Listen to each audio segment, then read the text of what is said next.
1 Tessalonicenses, capítulo 5, 14. Rogamo-vos também, irmãos, que ademoesteis os desordeiros, consoleis os de pouco ânimo, sustentai os fracos, sejais pacientes para com todos. O meu tema está embasado no verso 14, sobre paciência. Paciência, pedindo ajuda de Aurélio, é a qualidade de paciente, virtude que consiste calma, possuir calma, suportar os males, infortúnios, incômodos ou contrariedades. É enfrentar as adversidades com resignação e moderação, sem murmúrios e sem queixas. Realmente é virtude que consiste, com calma, suportar os males. Paciência realmente é calma, tranquilidade, resignação, qualidade de quem espera placidamente o que tarda. Sangue frio, vagar, sossegar, perseverança na continuação de um trabalho, apesar das dificuldades que apresenta e do tempo que leva para ser realizado. Paciência é virtude que permite ao indivíduo suportar, sem queixas, não apenas os grandes sofrimentos normais e físicos, como também pequenos aborrecimentos de cada dia. A paciência enobrece o espírito e engrandece a personalidade. O paciente adquire naturalmente a admiração das pessoas, dos parentes, dos amigos, dos colegas, dos circunstantes em geral. Seja companheiro de fé, seja companheiro de trabalho, porque ele leva uma vida sossegada, quieta, enfrentando as adversidades com serenidade de espírito, com serenidade de coração. Não há curso de paciência. A paciência adquire-se no viver, na caminhada, com o tempo. Você não nasce com tudo isso, mas ela faz parte de você. Devo falar sobre isso. O ministério ou ministro é como uma mãe prudente, que, embora não se proteja, mas consegue dissimular as falhas dos filhos.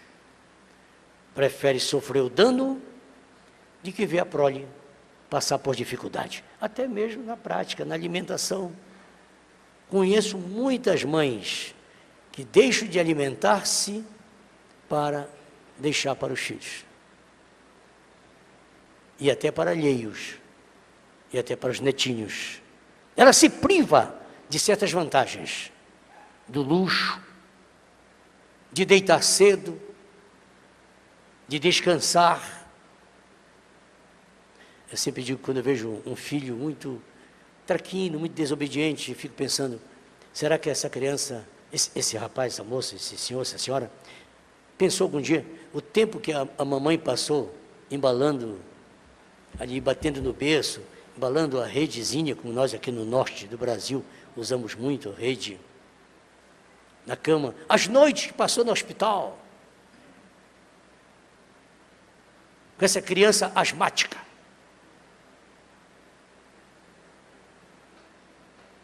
Eu tive uma filha, minha primeira filha, hoje que mora no céu, ela era asmática. E eu via a mãe dela passar a noite todinha acordada. Eu descansava um pouquinho, porque eu tinha que sair cedo para o quartel, mas a mãe tinha que ficar ali. Entendeu? Será que os filhos conseguem refletir isso, pensar nesse show não um show da fé, mas esse show de paciência que as mães, e por sua vez o ministro também enfrenta as mesmas coisas. Enquanto você dorme, enquanto você descansa, enquanto você passeia, enquanto você pode ficar em casa, etc, etc, etc. O apóstolo Paulo, na carta aos Coríntios, enumera 37 adjetivos que norteiam a vida de um ministro. 37 nas suas cartas. Mas o primeiro mencionado é a paciência. No capítulo 6 da segunda carta, no verso 4, ele afirma: na muita paciência. É a primeira que ele coloca. Na muita paciência. Nos açoites, nas necessidades, nas angústias. Ele enumera exatamente nesse verso 4 isso. Na paciência, nas aflições, nas necessidades, nas angústias. Se não fosse incômodo, nós leríamos esse texto. Talvez ele em si fecha a mensagem. 2 Coríntios, capítulo de número 6. Paulo enumerando essas virtudes. Como disse, ele enumera de uma forma maravilhosa. São 37 em todas as cartas os adjetivos que ele coloca. Capítulo 6. O 4 é o que eu mencionei agora, a segunda parte do 4. Diga comigo: na muita paciência, nas aflições, nas necessidades, nas angústias. Se começarmos no verso 3, ele começa dizendo: não dando nós escândalo em coisa alguma, para que o nosso ministério não seja censurado. Prossigamos. Antes, como ministro de Deus, tornando-nos recomendáveis em tudo, na muita paciência, nas aflições, nas necessidades, nas angústias. Eu queria que você lesse em voz alta. Nos açoites, nas prisões, nos tumultos, nos trabalhos, nas vigílias, nos jejuns, na ciência, na longanimidade, na benignidade, no Espírito Santo, no amor não fingido, na palavra da verdade, no poder de Deus, pelas armas da justiça, à direita e à esquerda, por honra e por desonra, por infâmia e por boa fama, como enganadores, porém sendo verdadeiro, como desconhecidos, mas sendo bem conhecidos, como morrendo, mas estamos vivos, como castigados, mas não mortos, como contristados, mas sempre alegres, como pobres, mas enriquecendo a muitos, como nada tendo, mas possuindo tudo. Ó Coríntios, a nossa boca está aberta para vós, o nosso coração está dilatado, não estáis entrelatados em nós, mas estáis entreitados nos vossos próprios efeitos. Ora, em recompensa disto, falo como a filhos, dilatai-vos também a vós. Ok, obrigado. Até o verso 13. Aqui está uma das grandes relações que o apóstolo coloca. E se vocês permitissem, eu queria mencionar o verso 11, o 12, 13, numa tradução grega muito boa que eu tenho.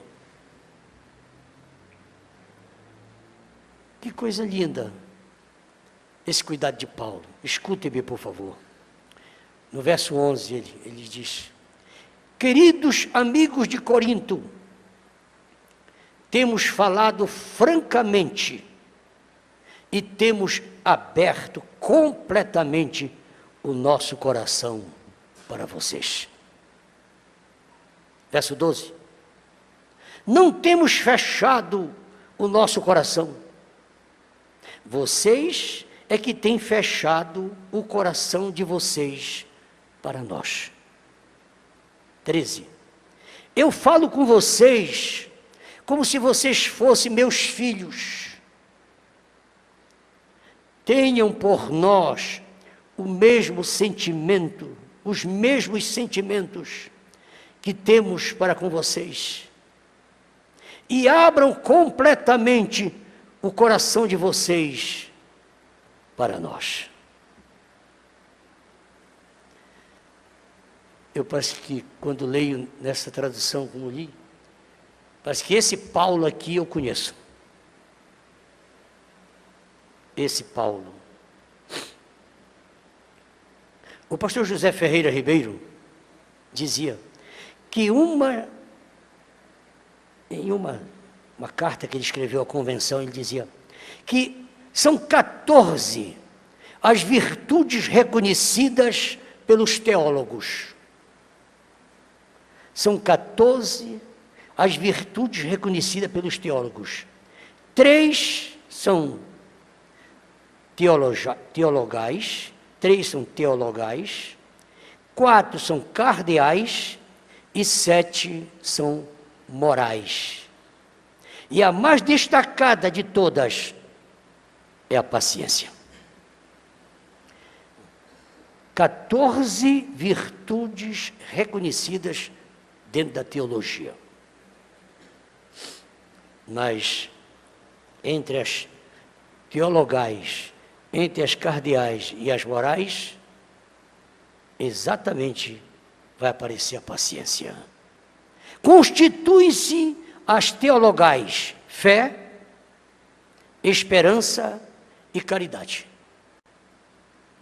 Constituem as cardeais: prudência, justiça, fortaleza e temperança.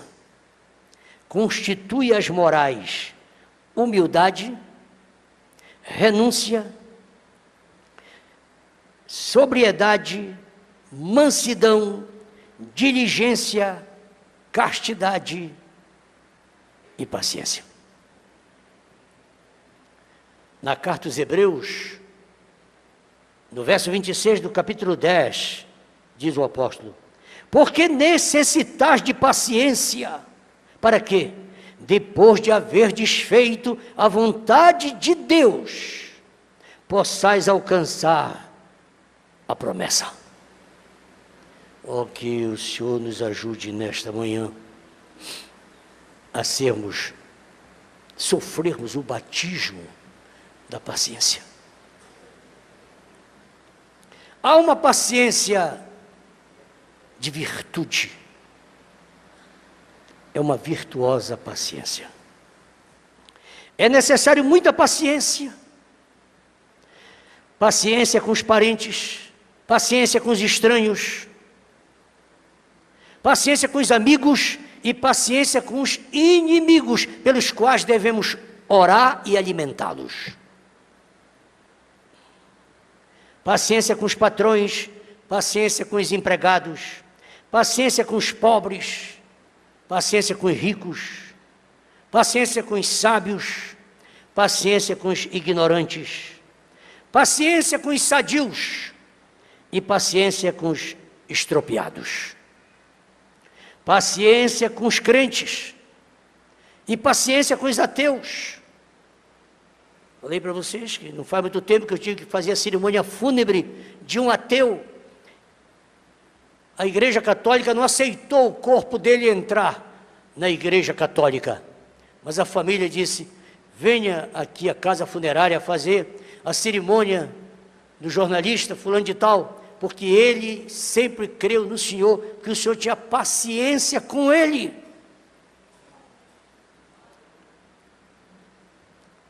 Nunca deixei de convidá-lo para uma reunião solene na nossa igreja.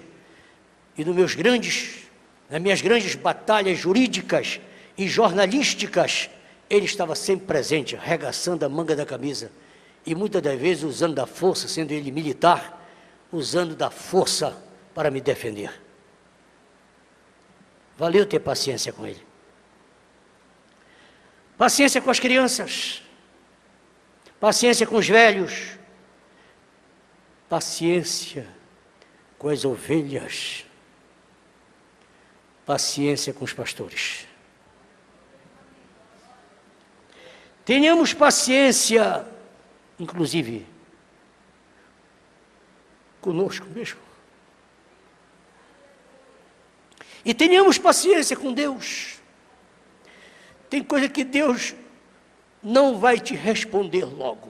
Eliseu chegou a questionar: por que Deus não me revelou que o filho dessa viúva estava morto? Por quê? Por que ele fez isso comigo?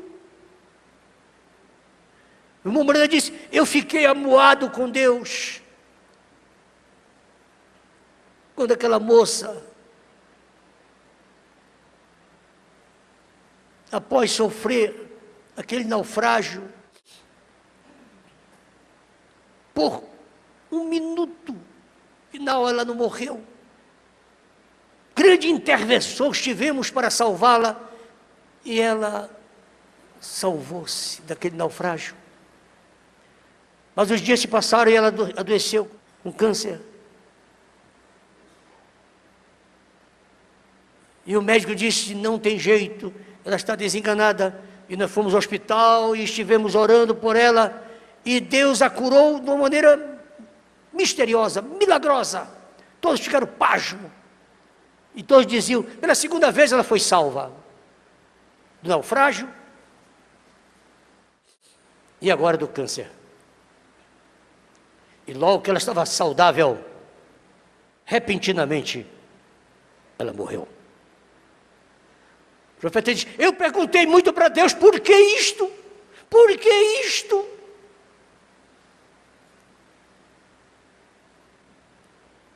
E Deus não me respondeu, e eu fiquei amuado. Por que lutamos tanto para tê-la viva, e ela morre assim? E Deus não me deu uma resposta sequer. Passado muito tempo, eu tive a visão do seu naufrágio. E ali o Senhor dizia: eu resolvi te falar agora. Te deixei esperar para te aprender a ter paciência. Está muito afoito. Tu quer as coisas muito rápido. Ela teve que morrer agora, porque ela não podia morrer naqueles dias da sua juventude. Ela tinha que primeiro sofrer um câncer, para se humilhar, reconhecer sua fragilidade, me receber como salvador da sua vida.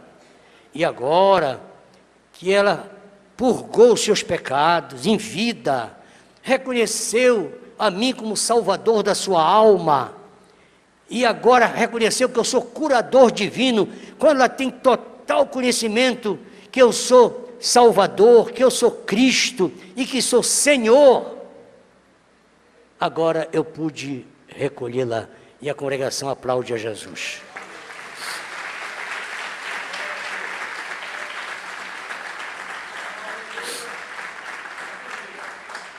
Se posso evocar o irmão Brana novamente, não fazia parte do meu esboço, se posso evocá-lo, posso falar de quando foi ceifada a sua filha Sharon Rose e sua esposa Hope. Hope morrendo de tuberculose, sua filha de meningite. Ambas morrendo. Ele curando as pessoas aqui na esquina e a mulher morrendo de tuberculose. Ele ressuscitando as pessoas aqui, que ele teve 5 ressurreições. Jesus teve 3 do seu ministério, ele teve 5. 5 ressurreições, enquanto ele ressuscitava aqui, a meningite matando a sua filha de 2 anos. Ele disse: quando eu vi a minha filha morrendo, eu disse: eu vou resolver essa situação. Peguei a minha pistola e meti na cabeça. E tentei puxar o gatilho por 3 vezes. E a pistola não disparou. Eu não suportava ver a minha filha se acabando, minha mulher se acabando. Eu fazendo a obra de Deus e tudo em torno de mim sendo destruído. Vou acabar com a minha vida. A minha arma nunca falhou, mas na minha cabeça falhou. E eu, tão revoltado, joguei no chão. Quando joguei no chão, disparou todas as munições. Subi no poste de eletricidade, disse então vou me suicidar lá em cima, e lancei minha mão no fio de 3.000 volts e agarrei. Eu tenho certeza que agarrei. Eu só me recordo quando eu estava sentado no pé do poste, sem nenhuma queimadura na mão. Não sei o que aconteceu lá e quem me tirou de lá. E eu perguntei, Senhor, o que é que está acontecendo? Ele disse, eu estou cuidando do meu dom que está em você. A arma não disparou, porque levaria o meu dom. A eletricidade não te queimou, porque eu precisava desse dom na tua vida. Isso não consigo entender. Para mim, era como se fosse um portão de ferro, fechado, trancado. Eu não via o céu, não via Deus, não via nada, estava tudo cerrado. E ele diz, e quando Deus não fala, o diabo fala. Se você se tornar impaciente, você vai ouvir a voz de Satanás, pensando que é voz de Deus.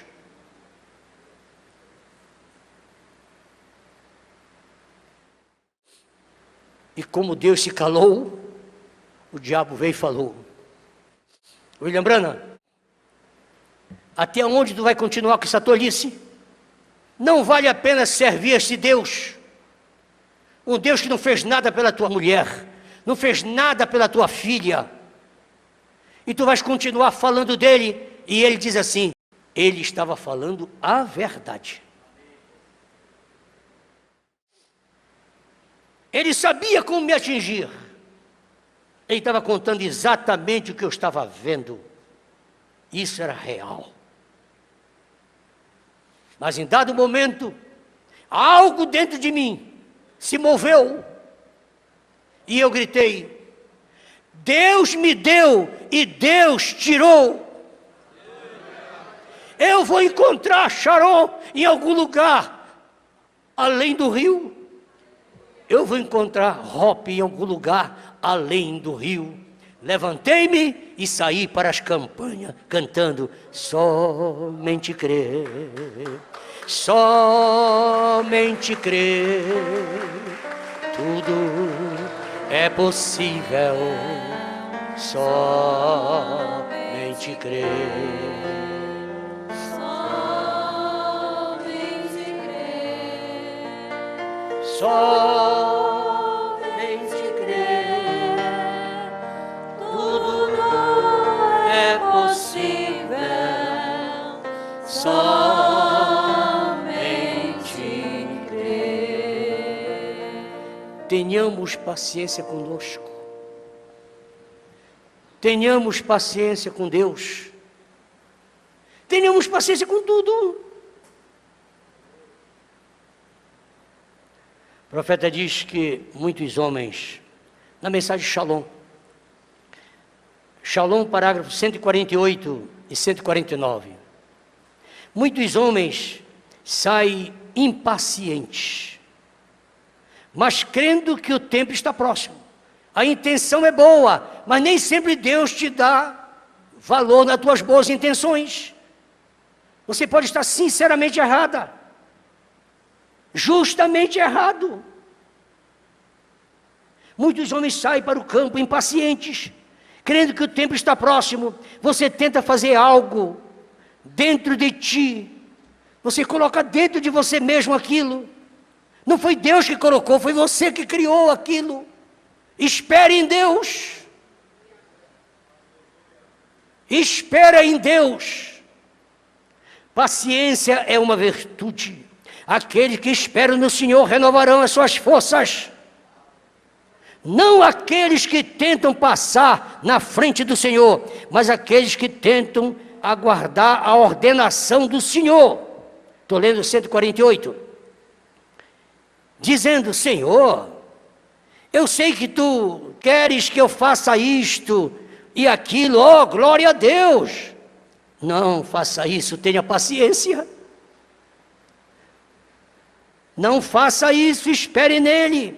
Deus tomou milhares de anos para cumprir a sua promessa de um Salvador que viria, mas recordem, ele sabia disto todo o tempo. Quando isso estava para vir, não importava quem pensasse, aguardasse e questionasse.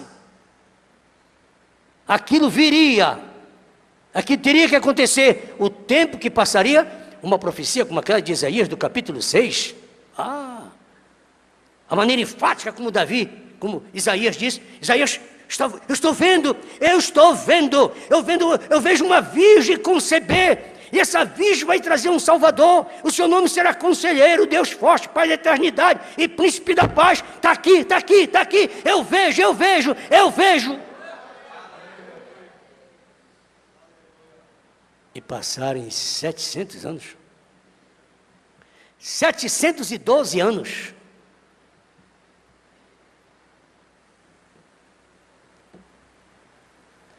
Isaías teve a sua paciência, não viu em seus dias. E você diz: Senhor, eu sei que tu queres, eu sei que tu queres que eu faça. Espere em Deus. Deus é paciente, Ele sabe o tempo certo. Muitas igrejas tentaram produzir Messias, mas Deus tinha o tempo estabelecido para o seu Messias. Ele não tinha nenhuma pressa. O que tem de gente tentando introduzir o milênio aqui, que tem de gente tentando elevar a igreja em um rápido, em algo vertiginoso. Não faça isso, não precisa isso não vai ser na manivela. O mesmo Espírito que está preparando a igreja, é o mesmo Espírito que vai levar a igreja. Quem vai levar a igreja é o Espírito Santo, não é o pastor, não é o murro que o pastor dá, nem o quanto ele cita parágrafos, nem o quanto menciona o mensageiro. Isso não vai levar a igreja no rapto. Quem vai levar a igreja no rapto é o Espírito Santo, que é o Senhor do rapto. Isso é trabalho dele, é trabalho de Cristo, é Cristo na igreja. Não é o pastor na igreja, não é o profeta na igreja, é Cristo na igreja, é tudo que está em Cristo que faz essa grande obra de arregimentação, a escolha, tudo é feito por Cristo. É que nós estamos desatualizados, desacostumados a trabalhar com Cristo, nós vemos muito mecanicamente, socialmente, tudo no estatuto, tudo no regimento. Cremos. Toda igreja prega isso. Cremos. Toda igreja tem seu credo. Diz mais o profeta: algumas vezes nos impacientamos como meninos. A agitação nos faz adiantar, e isso tão somente atrasa a obra. Temos que esperar, então, para que a obra chegue a seu tempo de cumprimento. Devemos estar disponíveis para Deus, se Ele nos quer usar nisso ou naquilo outro. Em que Deus quer nos usar, e não nós usarmos a Deus, mas em que Ele quer nos usar. Devemos estar disponíveis então para tal. E Ele vai te colocar. Nunca trate de fazer um favor para Deus. Espere até que as coisas sucedam segundo o plano de Deus.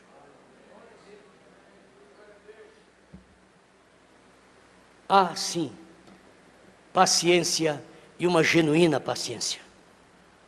Os pais, a exemplo de um ministro, a exemplo de um pastor, deve ser um obreiro vulcanizado. Pois até quando tem que repreender, deve fazê-lo com paciência e longanimidade. nenhuma repreensão sem longanimidade, sem paciência, surtirá efeito. Fica uma mera repreensão e nada mais. É melhor sofrer os danos.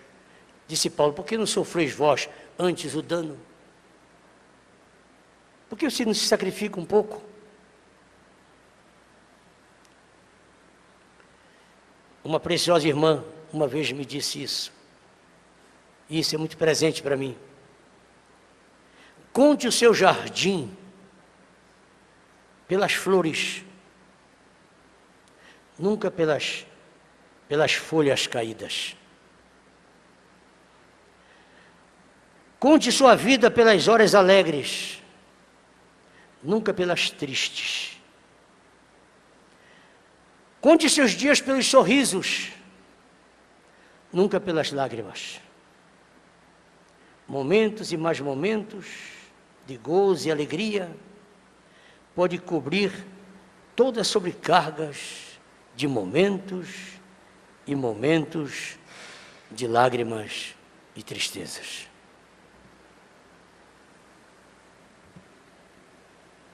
Balancie. Balancie. No livro de Provérbios, capítulo de número 4, verso 19. Os maus se inclinarão na presença dos bons. Os ímpios na porta dos justos.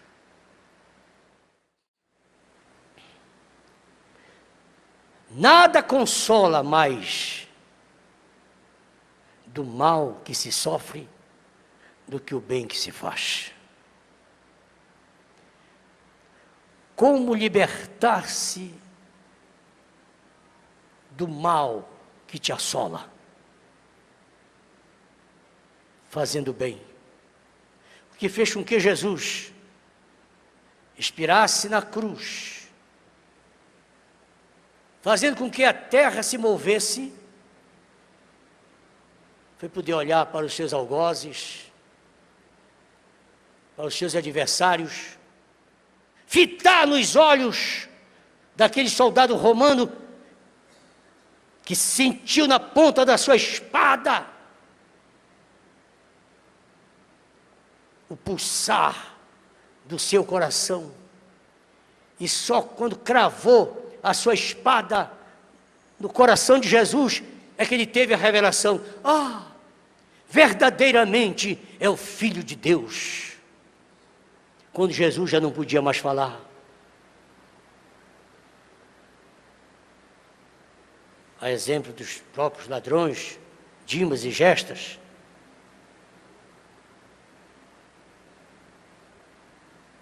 Não temes a Deus, estando na mesma condenação?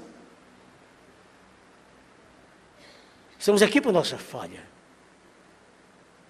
Mas eu, Senhor, lembra-te de mim. Eu acabo de ter uma visão, eu vejo. É claro que ele não pôde colocar a mão assim, que estava amarrada a sua mão. Eu vejo tu entrando no teu reino, eu vejo que tu és rei. Essa inscrição em latim, grego e hebraico aí em cima, admitindo que tu apenas dissestes, isso para mim não faz diferença. Eu vejo que tu és rei. Eu só quero que tu te lembres de mim quando entrares no teu reino.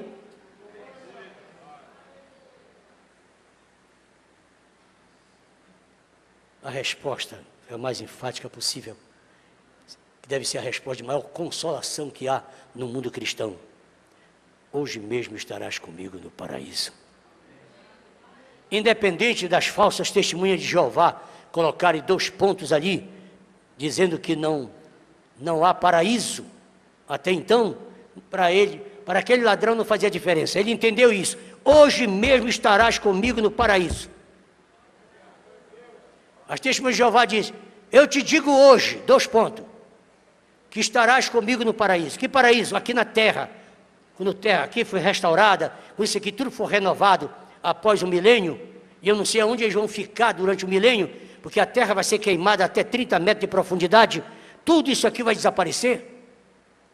A Terra vai ficar xoxa, esse planeta, chamado de planeta Terra, que não é planeta Terra, isso é planeta água, que 70% é tudo água. Quando a água for extinta, o mar desaparecer, que a terra ficar pequenina, que nós possamos caminhar como Adão caminhava, com facilidade. Adão dava uma volta na terra rapidamente, vendo tudo que estava acontecendo, embora estivesse na 4ª dimensão.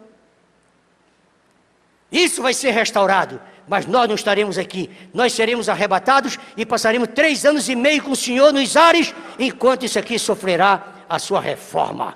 Isso aqui vai ser reformado, mas vai acabar tudo que está aqui. Não vai ficar um carro sequer aqui. Não vai ficar uma misse. Não vai ficar um fumante. Porque nos dias de Noé, todos que pereceram tornaram-se petróleo. Mas hoje, quem perecer, tornar-se-á cinzas. Que será tudo consumido por fogo. Mas quando a terra estiver purificada, sem doença, sem dengue, sem malária, quando que não tiver nenhuma doença mais, então eu e você voltaremos para cá como príncipes. Nós seremos príncipes e sacerdotes aqui. Será uma grandíssima congregação, será estabelecida aqui na terra. E aí vamos passar 1000 anos com o Senhor, naquele momento maravilhoso. Depois entrará a eternidade. Eu não estou nem pensando que eu vou ser 1000 anos depois. Eu já quero chegar logo nos 1000. Eu conheci o irmão Leão Altamira, que ele dizia: eu não sei como vai ser a minha posição no céu, mas se eu chegar no céu, tiver menos um banquinho, um mochinho para me sentar lá, estou satisfeito. Eu quero ir para lá. E o irmão Brando disse: eu estou preocupado de ir para lá, porque eu sei que o céu é alegre. Eu não gosto de culto frio, que as pessoas não glorificam, que não saltam, que não pulam. Eu não sei, porque eu quero ir para o céu. E quando você chegar no céu, que vê um cantinho lá, que tiver alguém no cheque-cheque lá, outro no pandeiro, outro no tamborim, outro no banjo, o William Brando está lá. Eu quero estar no lado dos que estão felizes, alegres, regozijando. É daí que ele fez essa questão, dizendo que quando ele percebia que a sua igreja esfriava, ele atravessava o mar, o rio, ia lá para as Louisville, para a congregação dos homens de cor, porque descobriu que a congregação dos pobres e a congregação dos negros era mais avivada do que a dele, que tinha gente de bem, gente branco e etc, etc, etc, etc, etc.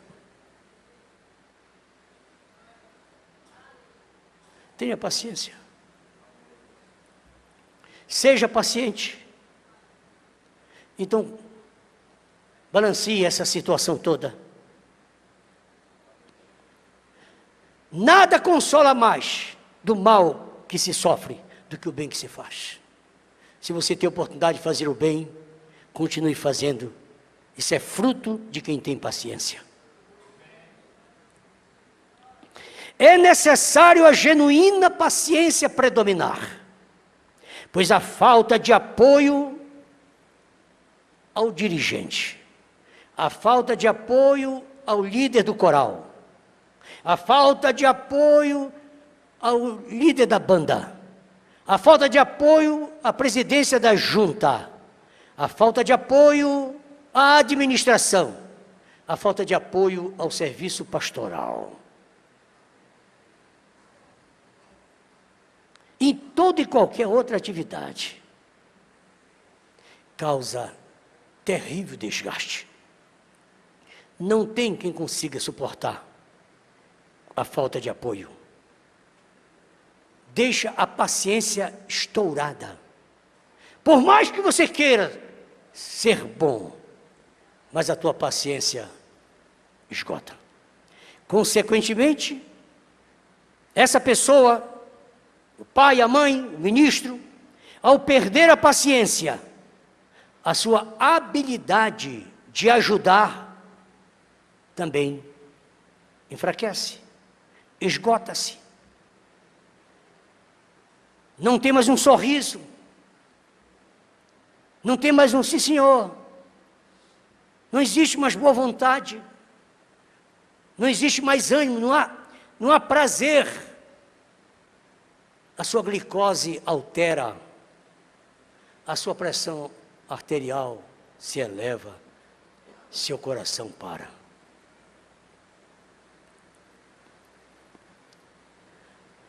Porém, a pessoa boa, a pessoa caridosa, a pessoa comunicativa, a pessoa extrovertida, ela está sujeita a enfrentar esses males. Eu chego a usar um termo, ela fica fadada a pagar um preço caríssimo. Logo divide-se as pessoas. O que é que ela quer? O que é que ele quer?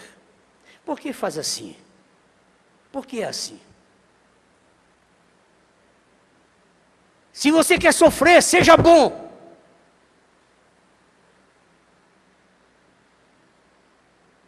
Se você quiser gemer, seja bom. Seja uma pessoa boa. Você vai saber o que é o inferno. Uma vida infernal.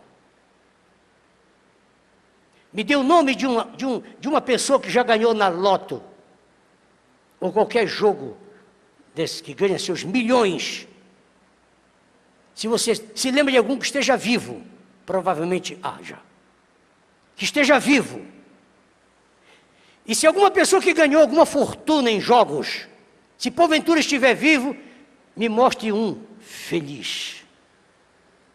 Me mostre um morando na sua casa, morando na sua rua, morando na sua cidade. Todos perecem. Na maioria, todos são assassinados. Todos que ganham em loteria são assassinados. E se não é assassinado, perde tudo que tem. Perde toda a família. Granjeando outras famílias. Perde todos os amigos passados, em busca de novos amigos.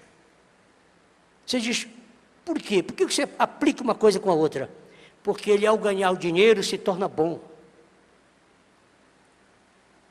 E você sabe que nós somos levados a ser considerados, julgados pela nossa prosperidade. Isso é um pensamento alemão. Na prosperidade, os amigos nos conhecem. Quando você está sorrindo, os amigos te conhecem. Quando vai tudo bem com você, os vizinhos te conhecem. Todos batem na tua porta. Todos cantam parabéns para você quando vai bem, quando tem bolo. Todos te admiram. Mas quando os ventos são contrários, quando a dificuldade bate à tua porta, quando não há festa, há luto. Quando não é os 15 anos do teu filho, é ele que está chegando assassinado pela polícia, ou pelo tráfico. Aqueles da festa dos 15 anos não aparecem.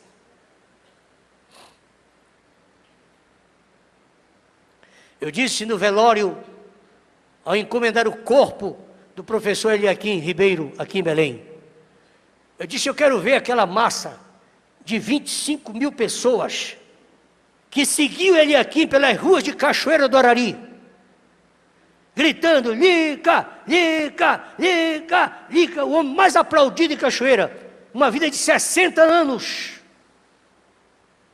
60 anos naquela cidade, nunca se moveu dali. Ele dizia, eu não saio daqui porque eu aprendi cedo que pau que não para não cria limo. E eu não vou então seguir o papai. Nós todos saímos de lá. Ele ficou em Cachoeira a vida toda. Viveu em 2 cidades a vida dele, Soure e Cachoeira. Embora fosse abaetetubense. Se eu quero ver aquela massa com bandeiras, com estandarte, com faixas, aclamando o ilustre prefeito. Prefeito que se orgulhar de dizer, tudo que eu ganhei foi para dar cesta básica, para dar botão de gás, mandar fazer parto e etc, etc. Sou o homem mais pobre desta cidade. Morro como o homem mais pobre de Cachoeira do Arari. Mas nunca alguém vai dizer que Lica é corrupto. E eu disse à família, eu não vou acompanhá-los, mas eu quero ver o vídeo da massa está lá no momento de dor, no culto fúnebre. Não vai, porque a Bíblia diz que não vai. Diz que o insensato vai na festa, o sábio é que vai na casa do luto. Sem convite. Você vai ao aniversário sob convite, mas no luto você vai sem convite. Se isso é real para você. Quando eu cheguei no sepultamento do pastor Antônio Carlos Timóteo da Silva, em Bragança, eu vi esse quadro. Conhecido dele mesmo ali, de todos, entre parentes, amigos e conhecidos, estava eu, Elianai e mais os dois. E só. Eu não estou citando quem não esteve, só estou dizendo que pessoas que ele em vida conhecia estavam nós, que conviveu. Nem de sangue, nem sem sangue, e etc. Você que é papai, pense no que eu estou te falando. Você não vai ver isso na sua morte, mas você tem que saber que é assim. Não tinha ninguém para chorar lá. Não tinha ninguém para encomendar a sua vida. Não tinha um colega, um sequer. Mas Deus nos deu graça de andarmos 300 quilômetros num momento difícil, que eu estava em pleno encontro de pastores em Castanhal, mas conseguimos chegar ali para uma demonstração de sabedoria. Seja paciente, mas saiba que ser bom é atrair perversidade, é atrair calúnia, é atrair difamação. Em cima de você que isso vai acontecer. É preciso paciência até para ser pescador. É preciso paciência, principalmente para ser um pescador de almas. Às vezes o ministro, a exemplo do agricultor, tem que esperar muitos anos para colher os frutos. Não pensemos que é fácil o fruto. E muitas das vezes, entre os frutos, entre as rosas, entre os frutos, entre as rosas,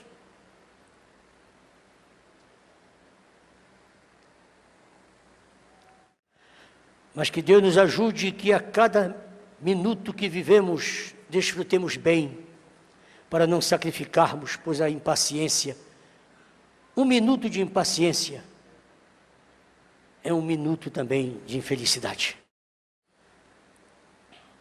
Encerrando, o profeta de Deus da mensagem Estatura de Varão Perfeito, ele fala do quarto degrau.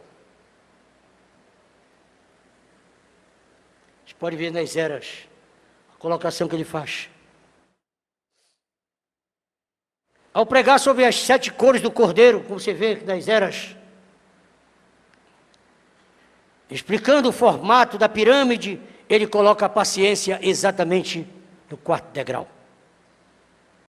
E no parágrafo 192 ele diz, da estatura: Deus disse a Moisés, fique quieto, vou te mostrar algo. Quando você tem feito exatamente como ele tem dito, e parece que tudo tem falhado, fique quieto. Tenha paciência, Moisés. Que você coloque o seu nome.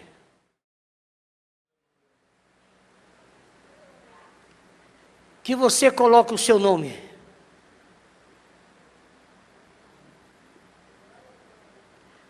Quando não tiver um cobertor, que você coloque o seu nome. Nem sempre você sabe o valor de um cobertor. nem sempre sabe o valor de uma capa. Nem sempre sabe o valor da resposta de Deus. Disse Paulo: Timóteo, eu te suplico encarecidamente que tu venha estar comigo nesta prisão, mas me traz a minha capa. Não deixa ficar meus livros. Eu tenho que escrever outros livros. Me traz todos os pergaminhos. Mas me traz a capa.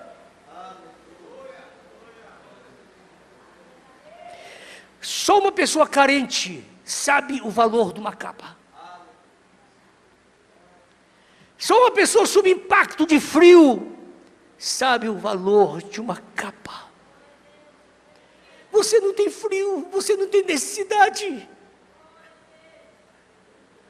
Você não tem nem paciência. Talvez a mais tétrica noite que eu já vivi na minha vida,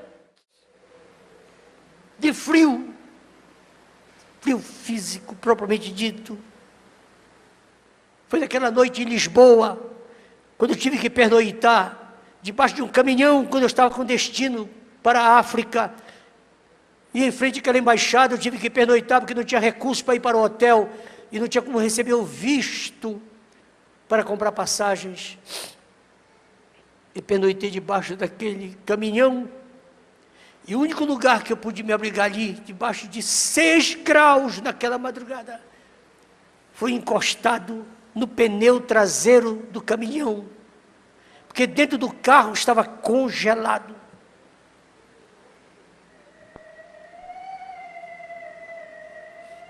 Mas ali podíamos ficar. Me encostei atrás do caminhão, que me poupava do vento um pouco, e clamando que Deus fizesse o dia raiar. E sem capa, aquele caminhão saiu daquele lugar. Na frente estava um muro, atrás eu estava encostado, e esse caminhão saiu dali. Para trás não saiu, porque passaria por cima de mim. Ele teve que sair para frente. Ele teve que passar por cima daquela muralha. Ou então alguém o levantou e colocou fora, porque eu não fui atingido e o muro não foi atingido. Eu não sei explicar, mas eu sei contar. Mas eu estou me referindo não ao milagre, estou me referindo à capa. Traz-me a capa. Traz-me o revestimento. Traz-me a proteção. Também você não tem que ser muita coisa, você tem que ser apenas uma capa. Talvez é um sorriso.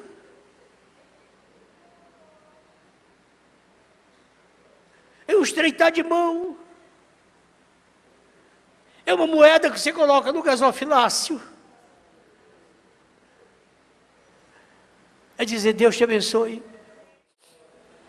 Esteve conosco um companheiro aqui quarta-feira, e aconteceu um episódio muito sério. Primeiro porque a esposa com a filha não sabia onde ele estava.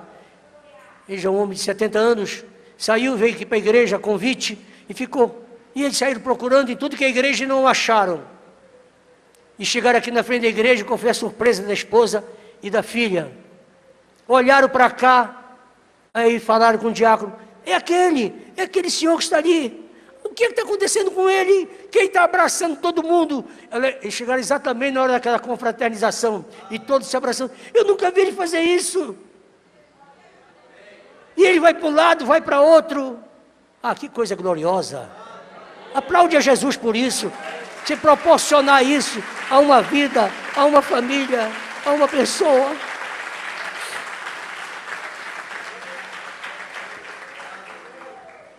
E o diácono, ao passar por ele, o abraçou e sussurrou no seu ouvido, Deus abençoe.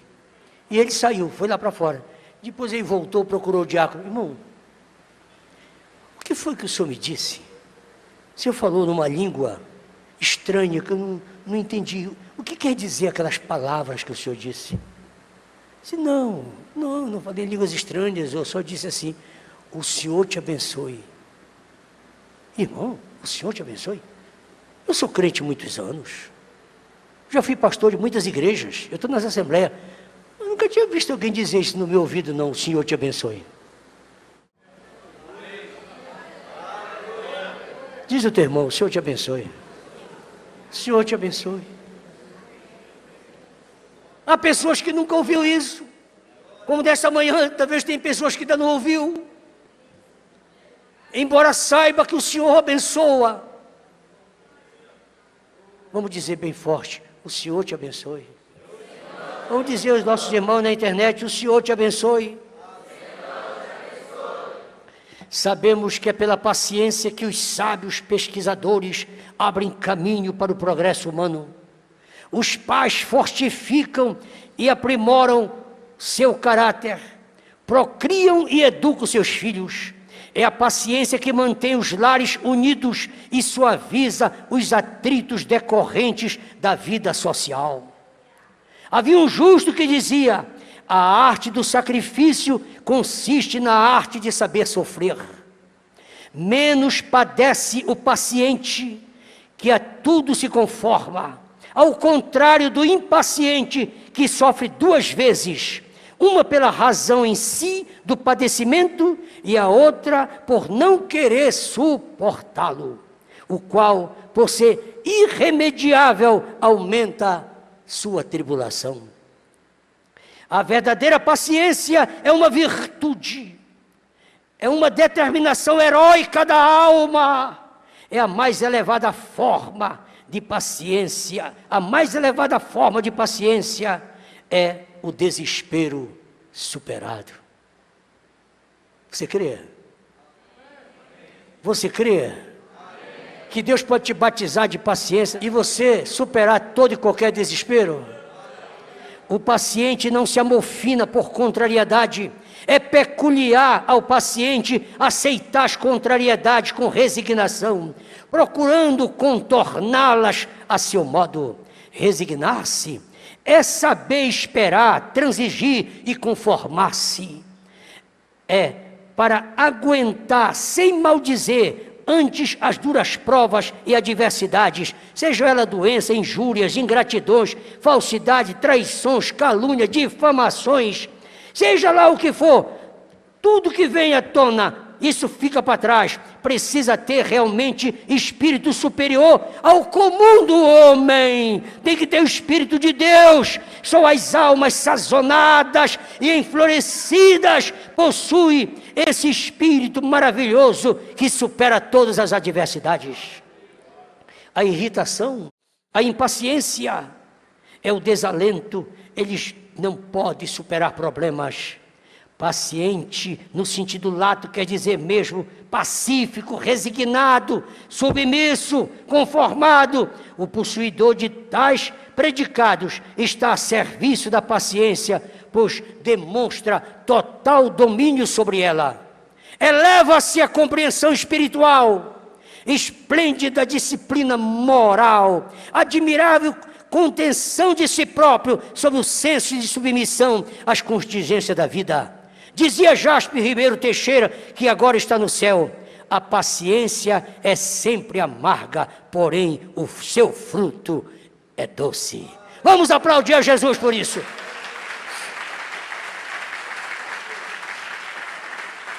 Bem-aventurado que confia no Senhor como fez Abraão.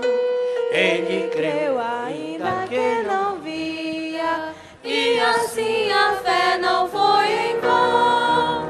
É feliz quem segue fielmente os caminhos santos do Senhor.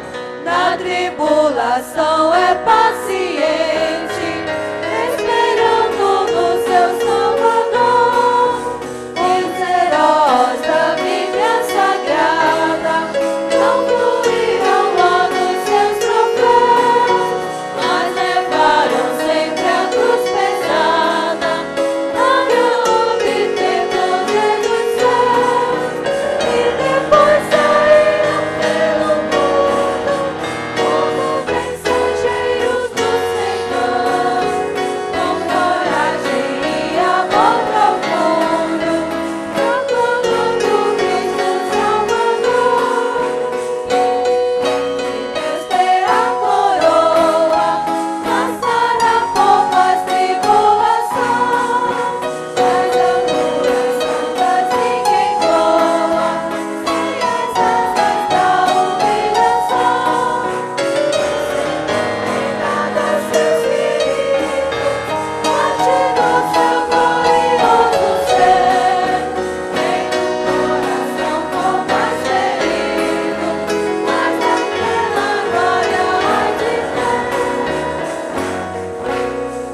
ao Senhor por isso, certo de que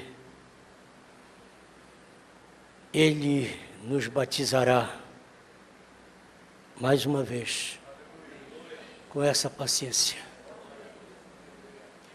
E eu posso talvez fazer uma afirmação, espero que seja responsável. A paciência ressuscita. Nós devemos ter paciência para ver isso acontecer.